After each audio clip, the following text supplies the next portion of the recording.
नमस्कार प्यारे दोस्तों, स्वागत है आप सभी का।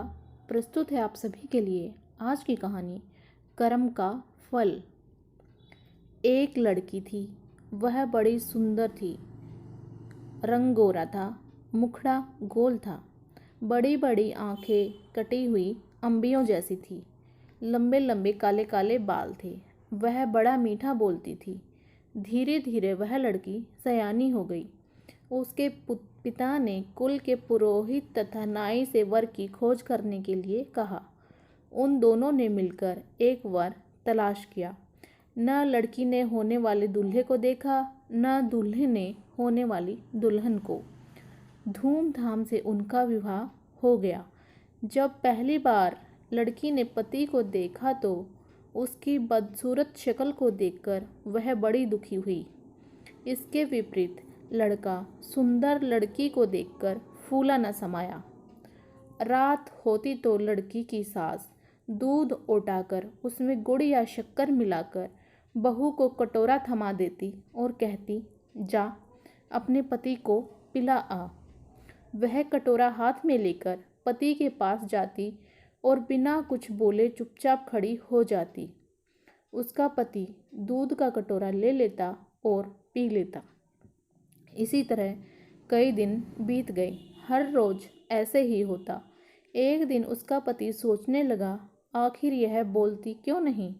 उसने निश्चय किया कि आज इसे बुलवाए बिना नहीं मानूंगा। जब तक यह कहेगी नहीं कि दूध पी लो, मैं इसके हाथ से कटोरा नहीं लूँगा। उस दिन रात को जब वह दूध लेकर उसके पास खड़ी हुई तो वह चुपचाप लेटा रहा। उसने कटोरा नहीं थामा। पत्नी भी कटोरे को हाथ में पकड़े खड़ी रही, कुछ बोली नहीं। बेचारी सारी रात खड़ी रही, मगर उसने मुंह नहीं खोला। उस हठीले आदमी ने भी दूध का कटोरा नहीं लिया। सुबह होने को हुई तो पति ने सोचा, इस बेचारी ने मेरे लिए कितना कष्ट सहा है। यह मेरे साथ रहकर खुश नहीं है। इसे अपने पास रखना इसके साथ घोर अन्याय करना है। इसके बाद वह उसे उसके पीहर छोड़ आया। बेचारी वहाँ भी खुश कैसे रहती। वह मन ही मन कुटती। वह घुटकर मरने लगी। उसे कोई बीमारी न थी। वह बाहर से एकदम ठीक लगती थी। माता पिता को उसके विचित्र रोग की चिंता होने लगी।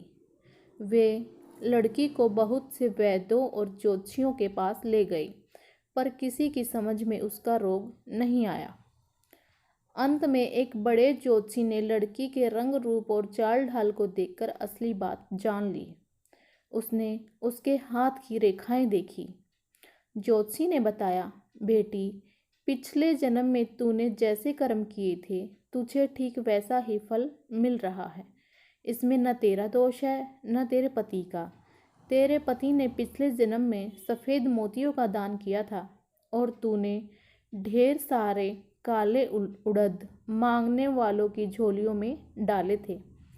सफ़ेद मोतियों के दान से तेरे पति को सुंदर पत्नी मिली है और तुझे उड़दों जैसा बदसूरत आदमी मिला है। ऐसी हालत में तेरे लिए यही अच्छा है कि तू अपने पति के घर चली जा और मन में किसी भी प्रकार की बुरी भावना लाए बिना उसी से संतोष कर जो तुझे मिला है, और आगे के लिए खूब अच्छे अच्छे काम कर। उसका फल तुझे अगले जन्म में अवश्य मिलेगा। ज्योतिषी की बात उस लड़की की समझ में आ गई और वह खुश होकर अपने पति के पास चली गई। वो लोग धन्यवाद। तो प्यारे दोस्तों, इसी तरह की कहानियाँ जानने सुनने के लिए आइए जुड़िए मेरे चैनल के साथ, भक्ति ज्ञान गंगा।